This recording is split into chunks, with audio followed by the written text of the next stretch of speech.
This episode contains mature language and adult situations. Listener discretion is advised. Hello, my friend. And how is it that you stumbled into my caverns of the abyss? I am ancient. I am forever. And I have been chained down here for a millennia. I am the Shadow Dweller, here to keep you company until the abyss swallows you whole. I've been here for eons and collected stories. I will tell you a tale to pass the time. Short stories of horror, tiny tales of the creepy. I will show you, by the end you'll be screaming with madness.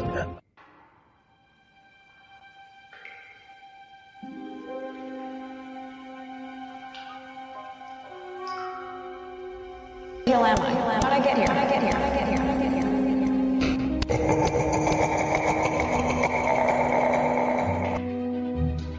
Oh, is somebody there? What's happening? Why the fuck am I chained up?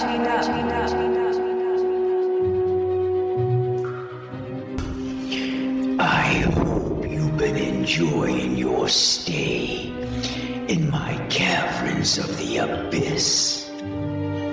Morbid Morsels is a new chapter of terror. A short tale of madness to, let's just say, carry your tremendous suffering over to the longer, fuller episodes. So until then, my friends, I've got another poor, unfortunate soul to torture. My apologies if the chains are too tight. Wouldn't want you wandering around down here in the dark. You never know what you bump into. Or for that matter, what would bump into you. Let me go.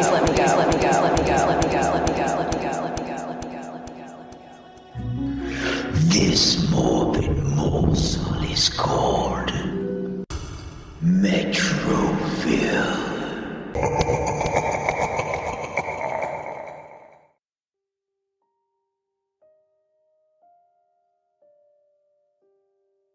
In the bustling city of Metroville, there were whispers of real-life superheroes and supervillains. The superheroes were ordinary people with extraordinary abilities, and the supervillains were cunning individuals who used their intelligence for nefarious purposes. But little did the city know, the line between hero and villain was about to blur in the most unexpected way. At the heart of this tale was a man named David Renner, a seemingly unremarkable patient at the Metroville Psychiatric Hospital. David had been admitted after a series of strange incidents, during which he claimed to have no recollection of his actions. His diagnosis, dissociative identity disorder, with his alter ego being a superhero named Mindstorm. Unbeknownst to the hospital staff, the other patients had formed a tight-knit group, each believing themselves to be a real-life superhero. There was Tara Summers, who believed she had the power to heal others with a touch, and Larry Sanders, who was convinced he could manipulate time. Together, they formed an unlikely team, supporting each other through their shared delusions. Meanwhile, the hospital staff, including the therapists and doctors, began to exhibit unusual behavior. They seemed to be working towards a common, sinister goal, and there were rumors of unethical experiments being conducted on the patients, keeping them sedated and pumping them full of pills that would quiet these delusions. It was as if the hospital itself had become a breeding ground for supervillains. David, struggling with his alter ego and the events unfolding around him, started to piece together a disturbing theory. His alter ego, Mindstorm, had warned him of the true nature of the hospital staff. Together with Tara and Larry, he hatched a plan to expose the staff's malevolent intentions and save the other patients from their clutches. As they delved deeper into the hospital's secrets, they discovered that the staff were indeed using their positions to conduct unethical experiments, seeking to harness the patients' perceived delusions for their own gain. The heroes knew they had to act quickly to put an end to the staff's cruel intentions. In a daring escape, David, Tara, and Larry used their supposed superpowers to outmaneuver the staff and break free from the hospital.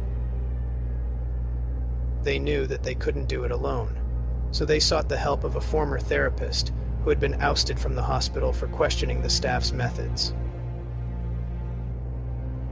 With the therapist's guidance, the unlikely heroes devised a plan to expose the truth to the city. Through a series of strategic moves and using their powers to their advantage, they revealed the staff's dark deeds to the public, ultimately bringing them to justice. And by justice, I mean by dismembering the hospital staff and leaving a bloody massacre at the hospital. As the dust settled, the city of Metroville hailed David, Tara, and Larry as real-life heroes.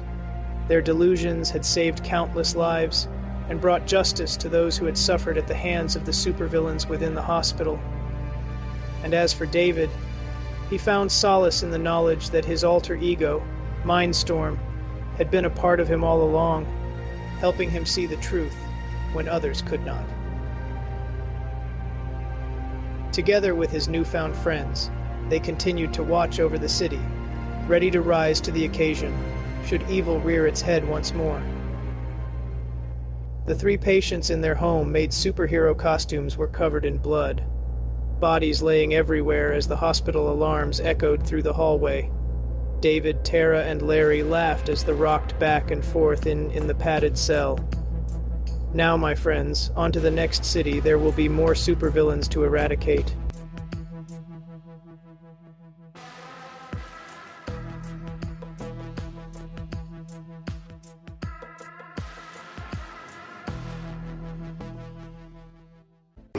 What did you think about that terrifying tale?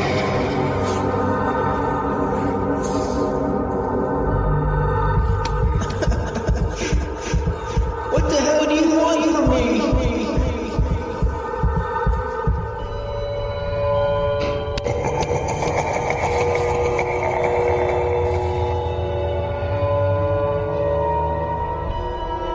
To enjoy your endless suffering and pain until there is nothing left of you and you are swallowed by the abyss.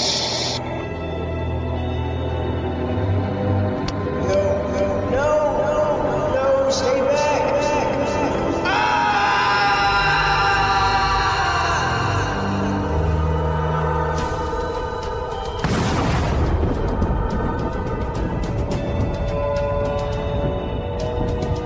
As the caverns of the abyss takes you, I patiently await the next mortal that finds their way here to me. Your dark thoughts always lead you to me. So, my friends, until next time, I look forward to tasting your fear.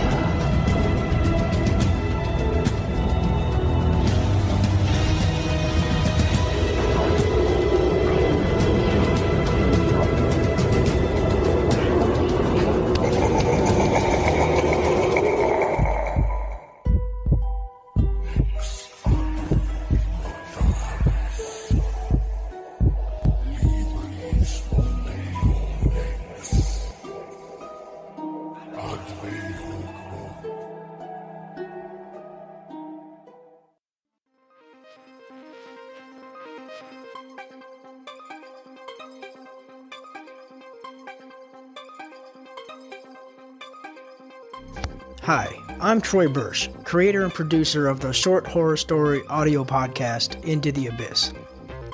If you like what you're hearing so far, please consider leaving me a 5-star rating and review wherever you can. This helps get my show out there to listeners just like you.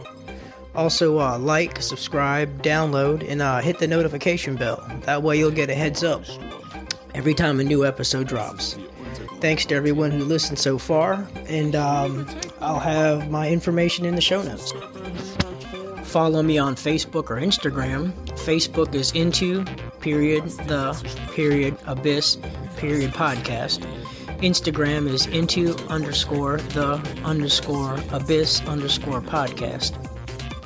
Check out my new website, intotheabysspodcast.godaddysite.com. It's going to be about what the podcast is about, who the Shadow Dweller is, have episode and show art, Behind the Shadows blogs, direct episode links to listen to.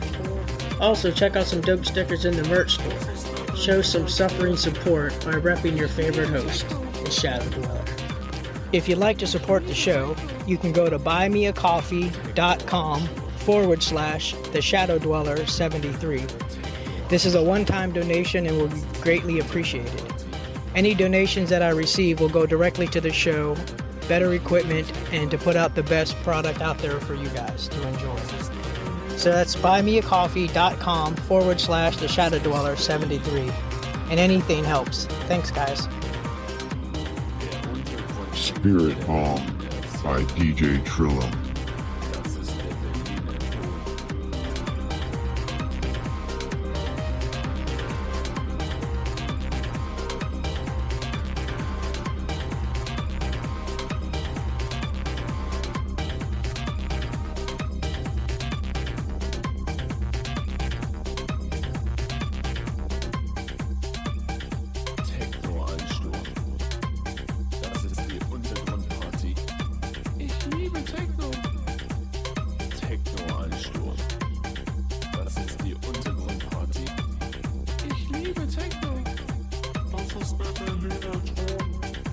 Lass die Bässe sprechen.